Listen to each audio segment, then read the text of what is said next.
माँ के चरणों में, सुनीति के चरणों में प्रणाम किया। माँ, अब मैं परमपिता परमात्मा को प्राप्त करने के लिए जा रही हूँ, जा रहा हूँ। जाओ बेटा, सोने फूलों की सेज पर सोना और 56 भोग का भोग लगाना।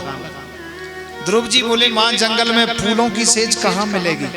बोले बेटा, भगवान का भजन करते करते 3 दिन और 3 रात, दिन रात खड़े खड़े भजन करना। जब तुमको अतिशय नींद सताने लगे, तुम गिरने लगो, तुम्हारे आंख लाल हो जाए नेत्र निद्रा के कारण, तब तुमको कंकड़ पत्थरों पर भी ऐसी नींद आएगी जैसे फूलों की सेज पर भी नहीं आएगी। सुख तो नींद में है, स्वाद तो भूख में है। आपने कहा माँ की 56 भोग करना, वो वहां तो जंगल में फल फूल भी मुश्किल होंगे। बोले बेटा, भगवान का भजन करते करते जब अतिशय भूख लगने लगे, तुम गिरने पड़ो, तब तुम्हें सूखी रोटी भी, टुकड़ा रोटी का भी 56 भोग की तरह लगेगा। जाओ भजन करना। ध्रुव जी गए। श्री सुखदेव जी कहते, हे राजन, ध्रुव जी 5 वर्ष की अवस्था है। छोटे छोटे चरण जमुना जी के तट पर किनारे किनारे ब्रज भूमि में चलते चलते मथुरा से आगे मधुबन में पहुंचे। तत्तात गच्छ भद्रम ते यमुनायास्तटं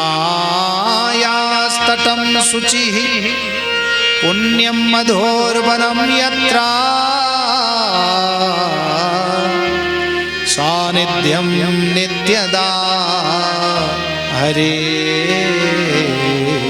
सानिध्यं नित्यदा हरे। तत्तात गच्छ भद्रम ते यमुनायास्तटं शुचिः। यमुना जी के किनारे चलते चलते मधुबन में पहुंचे और एक मिट्टी का पहाड़ जैसा था, उसके ऊपर जाके ध्रुव जी खड़े होके जप करने लगे। आकाश मार्ग से श्री नारद जी जा रहे थे। श्री नारद जी ने देखा ये 5 वर्ष का बालक जंगल में, घोर जंगल में अकेला क्या कर रहा है? इसको शेर खा जाएगा, ये मर जाएगा।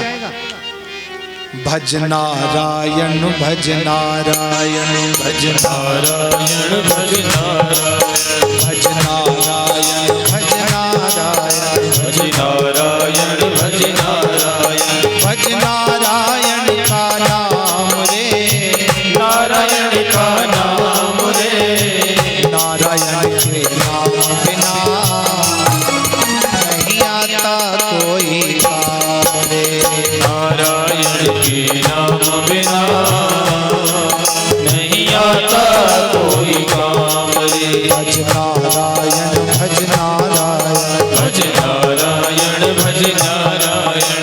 सब बोले भाव से।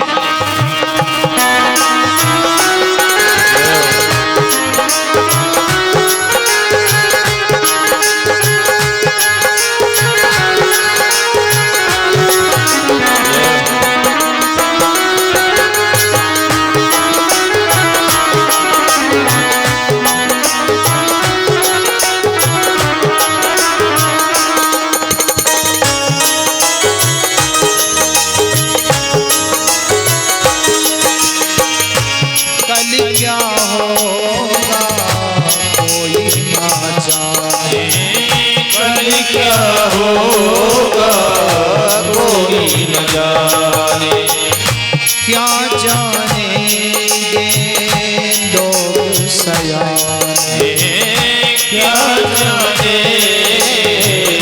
लोग सयाने। अब भी भज ले दीवाने, अब भी भज ले नाम दीवाने, अब भी भज ले नाम दीवाने, अब भी भज ले नाम दीवाने। भज नारायण भज नारायण भज नारायण भज नारायण भज नारायण भज नारायण भज नारायण भज नारायण।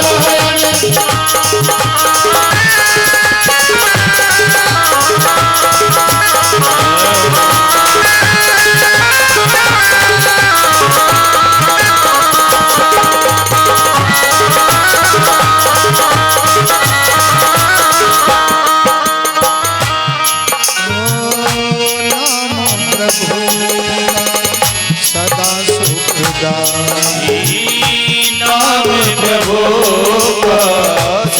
सुखदाई। नाम से तर गया सदन कसाई। नाम से तर गया सदन कसाई। ओ सब मिल कर के बोलो भाई।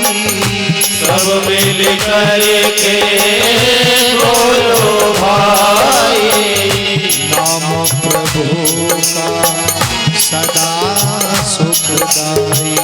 नाम प्रभु का सदा सुखदाई। भज नारायण भज नारायण भज नारायण भज नारायण भज नारायण भज नारायण।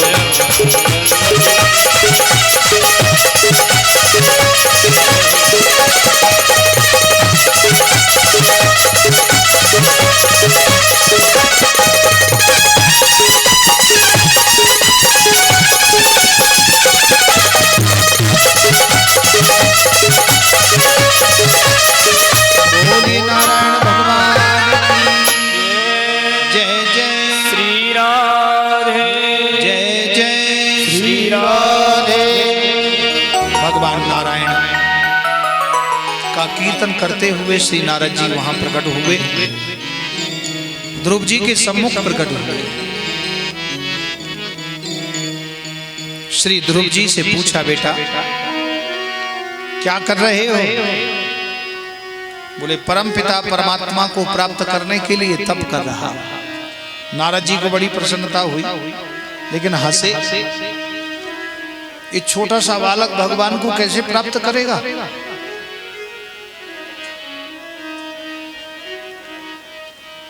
जाओ पुत्र, कौन हो तुम, अपना परिचय दो। हे महाराज, मैं उत्तानपाद का पुत्र, सुनीति का पुत्र, तप करने के लिए परम पिता परमात्मा को प्राप्त करने आया। इतना कह के ध्रुव जी ने भगवान श्री नारद जी के चरणों में साष्टांग दंडवत प्रणाम किया। लेट करके प्रणाम किया, और प्रणाम करते ही ध्रुव जी की ऐसी क्रिया को देख के, प्रक्रिया को देख के नारद जी का हृदय गदगद हो गया कि ये तो कोई अच्छे संस्कारित परिवार का बच्चा है, बहुत अच्छे धर्मात्मा राजा का पुत्र है। लेट करके दंडवत कर रहा है, कितने अच्छे संस्कार सिखाए हैं। नारद जी प्रसन्न हो गए। बोले बेटा, बिना सदगुरु के भगवान की प्राप्ति नहीं होती। तुमने गुरु मंत्र लिया? बोले वो तो मैंने नहीं लिया। तो बोले जाओ पहले गुरु ढूंढ के लाओ। संसार में देखो, गुरु लो जान के, पानी पियो छान के। गुरु परखो, हाँ तुम्हारा मन जब प्रसन्न हो तो उन गुरु से मंत्र लेके उसका जप करना, और जप करके फिर तुमको भगवान की प्राप्ति हो जाएगी। ध्रुव जी ने सोचा कि गुरु जी के नाम मंत्र लेने से तभी भगवान मिलेंगे, तो शीघ्र ही गुरु को ढूंढना चाहिए। लेकिन मैं गुरु ढूंढने जाऊंगा, ना जाने कब मिलेंगे, कितनी सदियां बीत जाएंगी, तो इतना विलंब भगवान से मिलने में हो जाएगा, क्योंकि गुरु से ही तो भगवान मिलते हैं। तो क्यों नहीं भगवान को शीघ्र प्राप्त किया जाए। सो नारद जी के चरण पकड़ लिए और कहने लगे, हे नाथ, आपसे बढ़ के मुझे सदगुरु और कोई नहीं है, आप ही मेरे सदगुरु। श्री नारद जी ने सार्वभौम मंत्र प्रदान किया है।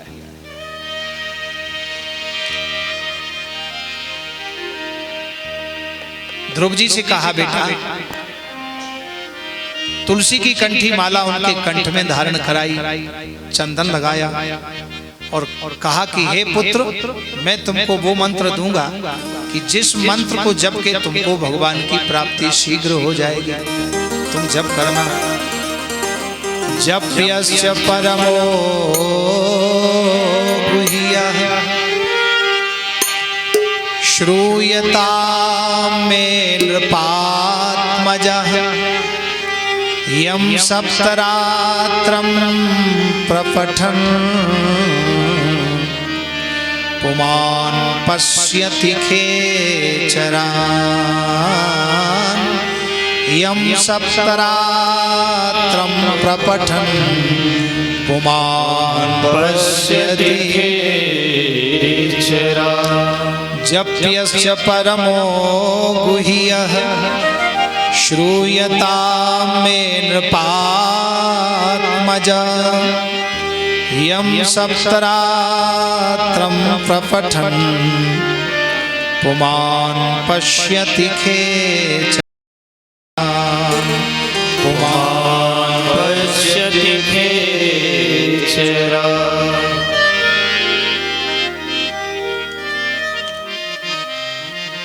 हे पुत्र, यम सप्तरात्रं प्रपठन् पुमान् पश्यति खेचरा, मैं तुमको ऐसी खेचरी क्रिया सिखाता हूँ, खेचरी मुद्रा, जिस मुद्रा से तुम रेचक कुंभक पूरक प्राणायाम के द्वारा अपने प्राणों को ब्रह्मरंध्र में ले जाओगे और वहां स्थापित कर दोगे। वहां फिर किसी का प्रवेश नहीं है, ना तीनों गुण,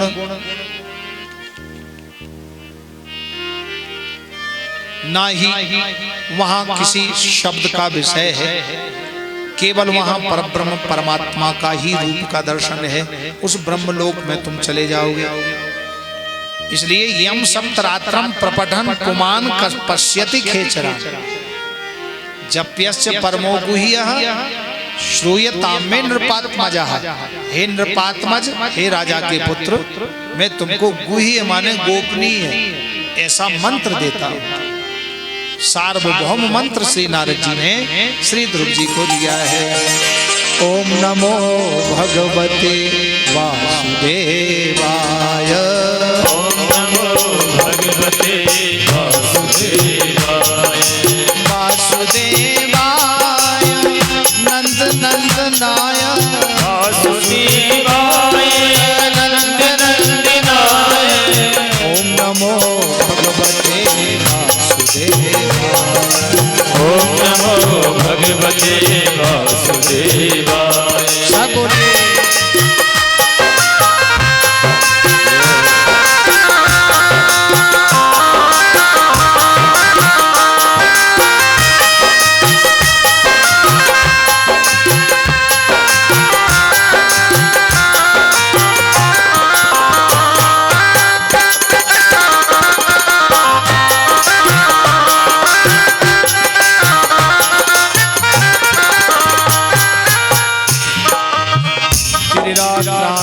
त्रिरात्रान्ते कपित्थवदरासनः आत्मवृत्त्यनुसारेण मासं निन्देशयन् हरिं। मासं निन्देशयन् हरिं। बोलिए ध्रुव जी महाराज। त्रिरात्रान्ते कपित्थवदरासनः। ध्रुव जी ने गुरु मंत्र का जप किया।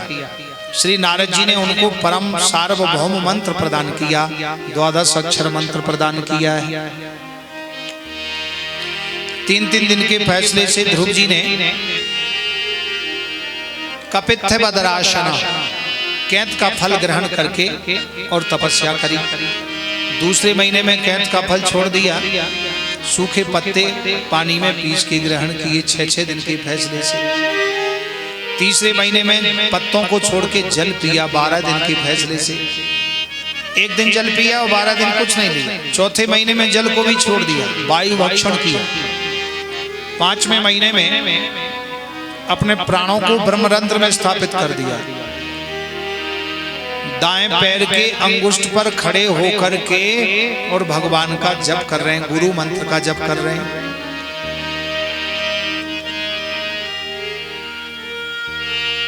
देवताओं की प्राण वायु बंद हो गई। इंद्र का आसन हिलने लगा। कितना अपने शरीर का बैलेंस बनाया ध्रुव जी ने। भगवान ऐसे थोड़ी मिलते हैं। दाएं पैर पर खड़ा होना बड़ा मुश्किल है और दाएं पैर के अंगूठे पर खड़ा होना बहुत बड़ा मुश्किल है।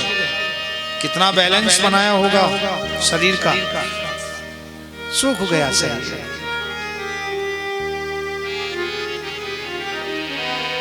ध्रुव सागलानि जपेऊ हरि नाम। ध्रुव सागलानि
पुत्रवती माँ वही है जिसने ध्रुव जैसे पुत्र को जन्म दिया।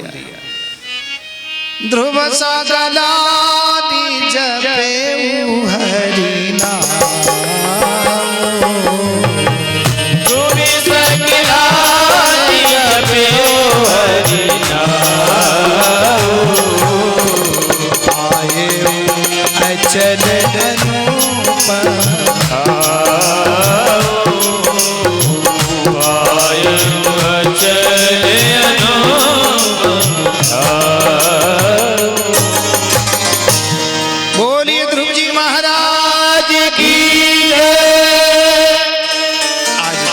तपस्या गुरुदेव के आशीर्वाद से सफल हो गई। देवताओं की प्राण वायु बंद होने लगी। ब्रह्मादिक देवता भगवान नारायण के पास गए, हे नारायण, हे प्रभु, ना जाने कौन सा दैत्य तपस्या कर रहा है, आप शीघ्र जाइए, उसको वरदान दीजिए। हम देवताओं की प्राण वायु बंद हो रही है, हमारे प्राण निकल रहे हैं। इंद्र का आसन हिलने लगा। भगवान नारायण बोले, हे देवताओं, कोई दैत्य नहीं, मेरा परम प्रिय ध्रुव तपस्या कर रहा है, जाइए प्रभु उसको दर्शन दीजिए। बोले, आज मैं उसको दर्शन देने नहीं, अपने भक्त के दर्शन करने जा रहा हूं। बोलिए ध्रुव जी महाराज। ध्रुव जी ने दर्शन दिया। भगवान पहुंचे और जाकर के भगवान श्री नारायण प्रकट हो गए। बोलिए लक्ष्मी नारायण भगवान की जय। भगवान ने कहा, बेटा ध्रुव, नेत्र खोलो, मैं आ गया हूं। ध्रुव जी ने अपने हृदय पटल पर गुरुदेव के मंत्र की सहायता से श्री नारायण को अपने हृदय में बिठा लिया। भगवान तो अंतर्यामी है, समझ गए कि मुझको वो अंदर देख रहा है। भगवान ने अपने अंदर का रूप बाहर निकाल लिया। सो ध्रुव जी ने जैसे ही देखा, वो रूप तो दिख ही नहीं रहा, एकदम घबराए। और बाहर देखा तो जो अंदर देख रहे थे, वो सामने भगवान नारायण का दर्शन हुआ। बोलिए लक्ष्मी नारायण भगवान की। ध्रुव जी हाथ जोड़ के खड़े, भगवान की प्रार्थना करना चाह रहे हैं, लेकिन भगवान की प्रार्थना पढ़े लिखे नहीं है। 5 वर्ष की अवस्था में जप में चले। भगवान समझ गए कि ध्रुव मेरी स्तुति करना चाहता है, इसके पास में शब्द नहीं है। तो भगवान श्री नारायण ने ध्रुव जी की बुद्धि से अपना शंख स्पर्श कर दिया, कपोलों से शंख स्पर्श कर दिया श्री ध्रुव जी ने। ध्रुव जी को भगवान नारायण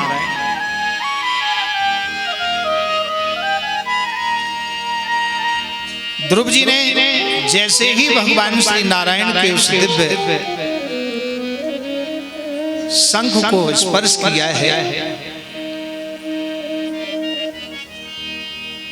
ध्रुव जी को 4 वेद, 6 शास्त्र, 18 पुराणों का ज्ञान हो गया, संपूर्ण भाषाओं का ज्ञान हो गया।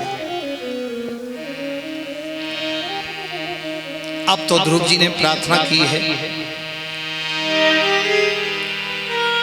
योऽन्तः प्रवेश्य मम वाच। भगवान अंतर्यामी है ना, तो जानते हैं कि भक्त क्या चाह रहा है। श्री ध्रुव जी के कपोलों से अपना दिव्य शंख स्पर्श कर दिया है। श्री सुखदेव जी कहते, देखो राजन, सातं विवक्षन्तमदितिदं हरिः ज्ञात्वस्य सर्वस्य च ह्यवस्थितः कृताञ्जलिं ब्रह्ममयेन कम्बुना स्पर्शबालं कृपया कपोले स्पर्श